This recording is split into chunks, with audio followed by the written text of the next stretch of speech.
Ação Brasil, com muito orgulho, com a pastora Fernanda Brum, para falar de um assunto que a igreja precisa se preparar. São as missões, a igreja perseguida. Fernanda Brum é a pastora das missões, é a pastora do Vou à África, Vou ao Egito, Vou aonde Deus me mandar. Aprenda, igreja, porque missão é de longe e é de perto. Pastora Fernanda, muito obrigado pela sua participação. Como aconteceu essa explosão de missões na sua vida? Bom, eu achei muito legal a sua introdução, mas eu ainda não sou isso tudo. Nós estamos buscando portas cada dia mais, portas abertas para que a gente possa pregar o Evangelho e, de certa forma, a música faz isso tudo que você disse, né? Chega em lugares que a gente ainda não conseguiu chegar. Mas isso começou com a minha conversão. Quando eu me converti, eu vi uma missionária, a Ana, andando no meio do meu condomínio, fui atrás dela e falei, como é que eu faço para ser igual a você? Ela disse, se você aceitou Jesus como Salvador, você já é uma missionária. Então você pode começar aqui agora. E eu comecei através da música e hoje nós estamos aqui dando essa entrevista. A igreja perseguida vive atualmente o mais extremo momento da sua existência. Vivenciamos o extermínio dos nossos irmãos perseguidos por extremistas radicais. O cristianismo bíblico é espiritual e não bélico. Você vê a igreja brasileira preparada para o extermínio dos nossos irmãos? A igreja brasileira, ela está por dentro do que está acontecendo? Não, a igreja brasileira e mundial não conhece bem a perseguição. Claro que as nossas armas não são de milícias naturais, né? Mas eu, sinceramente, não teria problema nenhum em me defender com armas naturais. Eu sou uma mulher de oração, sou uma mulher de Deus, mas eu também sou mãe. Então eu acredito que a gente pode movimentar através da oração e da conscientização as pessoas do nosso país. As leis precisam ser guardadas, nós temos que, como igreja, nos manifestar e mudar as leis também. Mas a Bíblia diz que nós sempre seremos perseguidos, de uma maneira ou de outra. Então é muito bom a gente estar preparado para a perseguição em qualquer situação.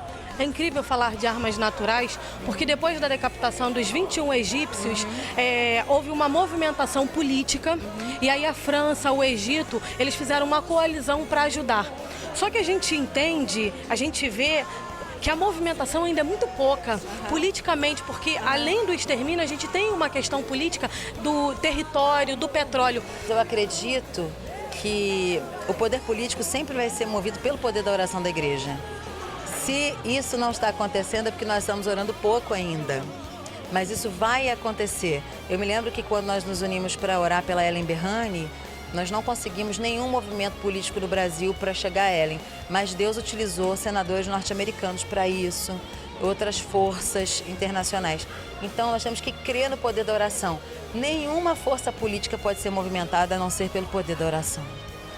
Ainda nas missões, muitas pessoas denotam a visão de missão em vou fazer a mala, pegar um avião e viajar para outro país. Né? Fugir para algum lugar. Só que aqui no Brasil, as pessoas ainda passam em alguns lugares muito próximos da gente aspectos muito precários. Ajudar o irmão ao lado também é missão, pastora? Mas é claro que é missão. Você, quando se converte, precisa compreender que a sua missão é salvar o outro através do Evangelho. Se você não quer ganhar alma nenhuma para Jesus, acho muito bom você rever sua salvação. Porque gente salva quer multiplicar gente salva. O retrocesso da moralidade do Brasil, ele cresce assustadoramente. O aborto está na boca das mulheres que gritam por liberdade corporal. É liberdade corporal matar uma criança viva? Esse é um assunto enorme, né? Não dá para eu reduzir tanto. Mas é claro que não. Existe, inclusive, a lei do nascituro, que protege a criança dentro do ventre da mãe. A gente precisa conhecer lei, né? A gente precisa estudar. Então, nós temos até hoje advogados e promotores, pessoas que conhecem a lei, que estão dispostas a impedir uma mulher de abortar, mesmo que a lei seja aprovada.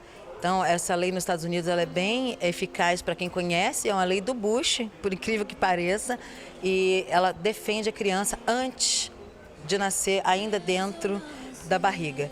E eu acredito que essa informação precisa ser multiplicada no nosso meio, na nossa igreja, e além do discurso, que é um discurso moral, que a gente está bem cansado disso, o discurso moral não muda ninguém, a gente tem que ter a mão na massa para ajudar quem está numa gravidez indesejada.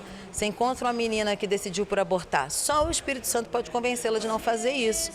E aí como é que faz isso? Com as mulheres mais velhas, que têm conselho, que têm amizade, que vão estar junto, que vão ajudar no enxoval, que vão ajudar no médico. Isso é igreja. E nós temos hoje o Ange, né? O apoio a mulheres numa gravidez indesejada, que recebe jovens que decidiram não abortar e ajudam com todo tipo de recurso. Então, isso é que é evangelho. O discurso moral não muda a cabeça de ninguém, mas quando você estende a mão, você tem pão, você tem amor, você tem abrigo, isso faz as pessoas pensarem duas vezes. Não tem como estar com você e não falar sobre vidas. Por isso a gente fala, porque a missão é vida. E em 2010, o relatório da CPI foi encerrado, até o presidente da CPI, da comissão, foi o senador Magno Malta. Só que 4 anos depois, infelizmente, o acréscimo de crimes contra a pedofilia, crianças, cresceu mais de 150%. Só que 85% dos casos, pastor, acontece dentro de casa. Como a igreja consegue tentar ao menos combater um crime que acontece dentro de casa? São pais, avós, padrastos, tios. É um crime dentro de casa, debaixo do teto, é provocado por aqueles que teriam que proteger. Como a igreja prega sobre isso? Porque houveram as leis, vamos pro discurso, vamos fazer. Mas está dentro de casa. As crianças estão morrendo e gritando e sendo violentadas dentro de casa. Como é que a igreja combate isso? Qual o movimento da igreja contra a pedofilia real que existe ainda? Você viu meu clipe, né? Na verdade, aqueles números do clipe já estão defasados. Eu acredito que não aumentou, é que nós descobrimos mais. Antigamente não se falava sobre isso e não se denunciava. O Disque 100, por exemplo, é um número que é para investigação. Quando você disca 100, você está denunciando uma rede de pedofilia ou uma situação específica. Para socorrer a criança na hora, você tem que discar 190. Discar 190 e com a polícia lá. E também discar 100. Então, eu acredito na informação, mais uma vez, porque a igreja tem um papel educador também da sociedade. Quando a igreja é atuante na sociedade, esse modelo que vem do poder de Deus, da palavra de Deus, muda toda a sociedade. Haja vista a lei de Moisés, que rege todas as nossas leis criminais e tempos de cadeia e tudo. E é impressionante como a Bíblia ela é eficaz em todas as áreas, principalmente na área social. Agora, a pedofilia é um caso sério, grave, e o maior inimigo contra a denúncia da pedofilia é a omissão da informação. Porque a cultura da mulher sendo abusada há tantos anos, a questão daquela mãe que não pode perder o emprego, né, que é o casamento dela. Mais uma vez, sem discurso moral, mas já denunciando a imoralidade, nós precisamos informar as crianças.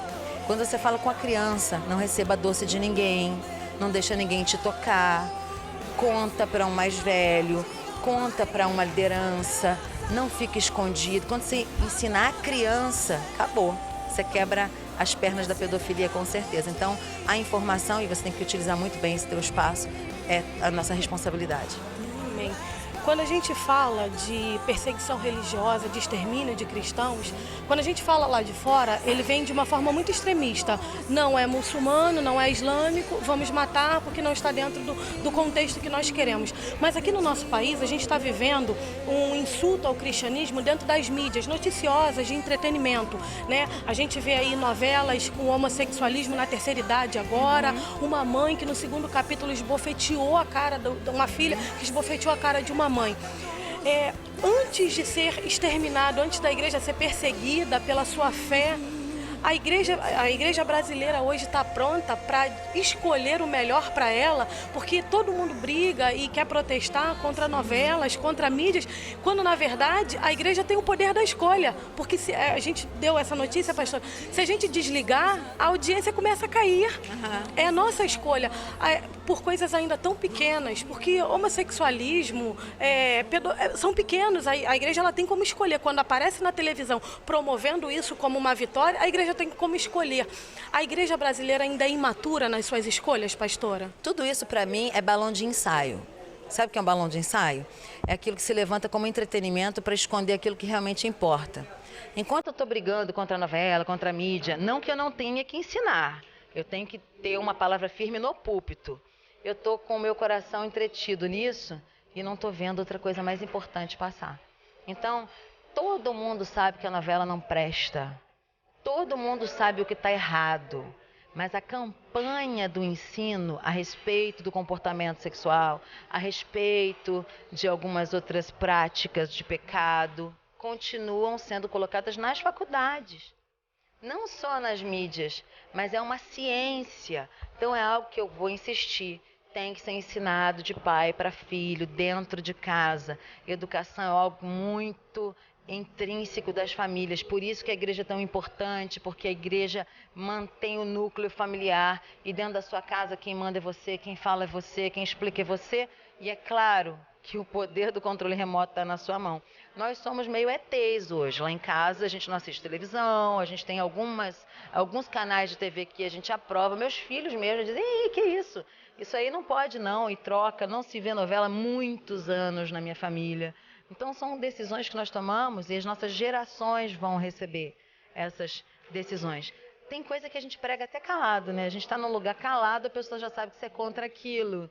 Você não precisa dizer muita coisa. Agora, eu tenho ainda problema com o discurso moral, eu tenho problema com a hipocrisia, eu tenho problema com o balão de ensaio que tira a nossa atenção daquilo que realmente importa. Aqueles que querem se sujar, sujem-se. Aqueles que querem pecar, pequem. Mas aqueles que não querem, eles precisam saber o que eles vão fazer. Esse é o tempo que eu vou gastar, dizendo para eles o que é bom, não divulgando o que é ruim. Deus que rasga o véu em meio à escuridão, revela os segredos do seu santo. É um trecho da música da eternidade. É isso que tu tens buscado, pastora? Partilhar os planos de Deus para o futuro da nova geração? O segredo do coração de Deus só vai ser revelado a uma geração que o busca. A geração que o busca vai desdobrar mistérios, vai conhecer mistérios da parte de Deus, que na verdade já estão à nossa disposição há muitos anos, e vai manifestar, essa geração vai manifestar na terra a vontade do Pai, assim na terra como no céu. Então, o nosso grande objetivo é levar palavra, levar pão, levar exemplo, levar socorro, estender a mão, porque a nossa fé sem obras é morta. Então, esse é o nosso grande desafio nessa geração. Ufa! Fernanda Brum, para o Nação Brasil.